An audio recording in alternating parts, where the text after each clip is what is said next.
Welcome to AK fusion arts. ఈరోజు నేను చూపిస్తుంది ఎంగేజ్మెంట్ రింగ్ ప్లేటర్ అనమాట. నేను చేసే అన్ని క్రాఫ్ట్స్లో నాకు ఎంగేజ్మెంట్ రింగ్ ప్లేటర్స్ చేయడం అంటే చాలా ఇంట్రెస్టింగ్ అనిపిస్తుంది. ఎంగేజ్మెంట్ ప్లాటర్ అనే కాదు, హల్దీ సెట్, మెహందీ సెట్ ఏదైనా సరే, ఆర్టిఫిషియల్ ఫ్లవర్స్ యూజ్ చేసే ఏదైనా సరే నాకు చాలా ఇంట్రెస్టింగ్ అనిపిస్తుంది. అలా different colours combination flowers mix చేసుకోవడం కొంచెం డిఫరెంట్ ఐడియా అయితే వస్తుంది. ఆ కాంబినేషన్స్ చూడడానికి కూడా చాలా బాగా అనిపిస్తుంది. మనం అమ్మాయిలం కాబట్టి ఇంకా ఈజీగా నచ్చేస్తుంది ఫ్లవర్స్ అంటే.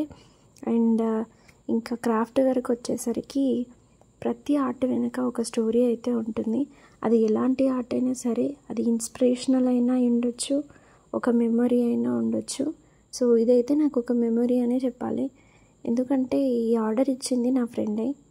సో నేను ఇది రెడీ చేసి ముందు రోజు నాకు కాల్ చేసి ఇలా ఎంగేజ్మెంట్ ఉందని అయితే చెప్పింది. సో అప్పటికప్పుడు నేను ఇదైతే చేయడం స్టార్ట్ చేశాను. నేను జాబ్ చేసేటప్పుడు ఇద్దరం ఒకే హాస్టల్లో ఉండేవాళ్ళం. బట్ అది కాదు మా ఫస్ట్ మీటింగ్. మేము లాంగ్ టర్మ్లో ఉండేటప్పుడు ఇద్దరం సేమ్ క్లాస్ అంట. బట్ శ్రీ చైతన్య కాలేజ్ మాది. ఒకే క్లాస్లో లైక్ ఒక 150 మెంబర్స్ కూడా ఉండేవాళ్ళం. సో ఫస్ట్ బెంచ్లో ఉన్న వాళ్ళకి లాస్ట్ బెంచ్లో ఉన్న వాళ్ళు ఎవరో కూడా తెలియదు, అలా ఉండేది. జస్ట్ క్లాసెస్ అటెండ్ అయ్యి ఎవరి పనులు వాళ్ళే చూసుకునే వాళ్ళు అనమాట. ఎప్పుడు స్టడీస్ అని దాని మీదనే ఫోకస్ ఉండేది. ఇలా చిల్అవుట్ అవ్వడం, ఫ్రెండ్స్తో మాట్లాడడం, గాసిప్స్ ఇవన్నీ ఏమి ఉండేది కాదు. సో అలా ఉండేదన్నమాట. జస్ట్ ఎక్కడో ఫేస్ చూసినట్లు ఉండే అంతే.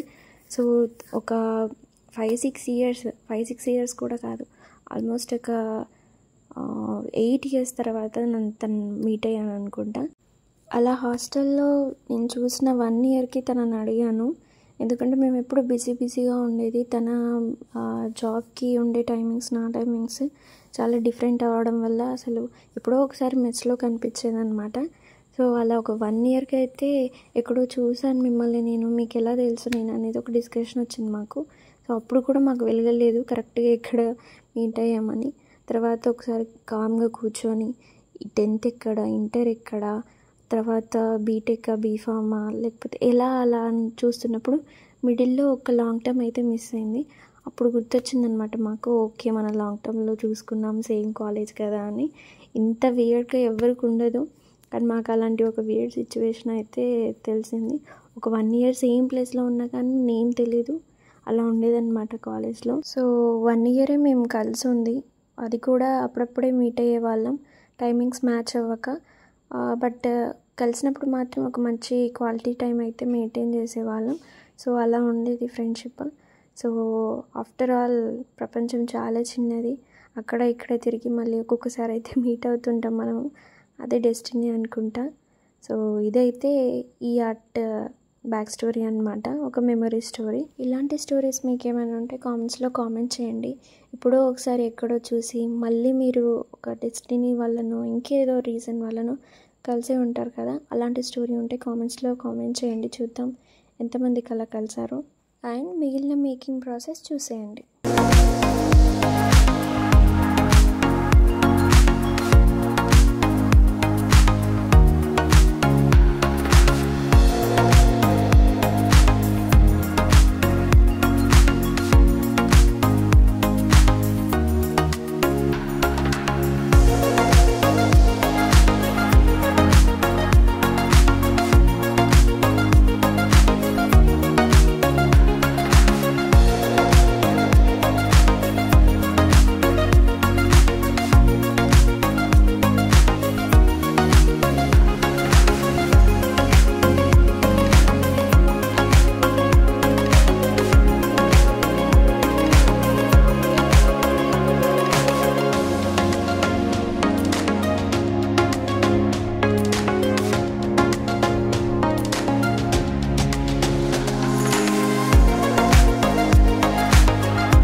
చూస్తుంటే ఈ క్రాఫ్ట్ చేయడం చాలా ఈజీ అనిపిస్తుంది కదా, జస్ట్ ఫ్లవర్ స్టిక్ చేస్తే చాలు క్రాఫ్ట్ అయిపోతుంది అని.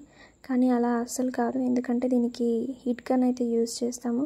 చేసేటప్పుడు ఖచ్చితంగా అది అయితే కాలుతుంది ఎప్పుడో ఒకసారి, అలా స్కిన్ అయితే బయటకు వచ్చేస్తుంది. సో అది చేసేటప్పుడు కూడా చాలా జాగ్రత్తగా చేయాలి. ఈ క్రాఫ్ట్ అనే కాదు, ఏ క్రాఫ్ట్ చేసినా ఏదో ఒకటైతే ఉంటుంది. సో దీంట్లో హీట్ గ్లూ అనమాట. సో ఇదైతే ఆల్మోస్ట్ రెడీ అయిపోయింది. ఓం భీమ్ పుష్. టడా! ఎలా ఉంది? నాకైతే బాగా నచ్చింది. నా ఫ్రెండ్కి కూడా నచ్చుతుందని ఎక్స్పెక్ట్ చేస్తున్నాను. సో మీకు ఎలా అనిపించిందో కామెంట్స్లో కామెంట్ చేయండి. మీకు నా వర్క్ నచ్చితే లైక్ చేయండి. ఇలాంటి క్రియేటివ్ వీడియోస్ కోసం సబ్స్క్రైబ్ చేసుకోండి. అండ్ నోటిఫికేషన్ కోసం ఆల్ బటన్ అయితే క్లిక్ చేయండి. Thank you. బాయ్.